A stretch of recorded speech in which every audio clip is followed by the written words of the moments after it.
जळगावात गिरीश महाजनांची प्रतिष्ठा पणाला लागली आहे। विद्यमान खासदार डावलून भाजपने स्मिता वाघांना तिकीट दिल्याने उन्मेष पाटलांनी ठाकरेंच्या शिवसेनेत प्रवेश केलाय। त्यांच्यासोबत गेलेल्या कर्ण पवारांना जळगावात मवियातून तिकीट मिळालं। आता उन्मेष पाटलांची साथही त्यांनाच मिळणार आहे। या नाराजीचा स्मिता वाघांना फटका बसू शकतो, त्यामुळे भाजपने रणनीती आखली आहे। गिरीश महाजन जळगावात तळ ठोकून बसलेत। भाजपला माजी खासदार एटी नाना पाटलांची आठवण झाली असून महाजनांनी त्यांची भेट घेत तब्बल 2 तास चर्चा केली। जळगाव लोकसभा मैदानात स्मिता वाघ विरुद्ध कर्ण पवार अशी लढाई होणार असली तरी गिरीश महाजनांच्या भाजपतील वर्चस्वाला या निमित्ताने आव्हान मिळालंय।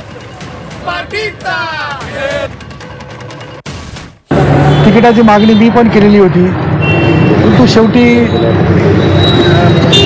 पक्षाने जे ठरवलं ते उमेदवार असतात। मी काय बोलणार, मला उमेदवार दिले नाही, मी काही उमेदवार नाही, मी साधा कार्यकर्ता आहे, मी प्रचार करणार आहे, त्यामुळे मी कोणाबद्दल काय बोलणार। पन्ना प्रमुख, बूथ प्रमुख, शक्ती केंद्र प्रमुख, वॉरियर, सुपर वॉरियर असे मिळून जवळपास 32,000-30,000 कार्यकर्त्याची टीम आमच्या एकेका विधानसभा मतदारसंघामध्ये तयार आहे। ती काम करते आहे दररोज। आणि मग मला असं वाटतं की आम्हाला या दोन्ही मतदारसंघामध्ये रावेर आणि जळगाव या ठिकाणी 5 लाखाचं मताधिक्य दोन्ही ठिकाणी आम्हाला घ्यायचं आहे, 5-5 लाखाचं।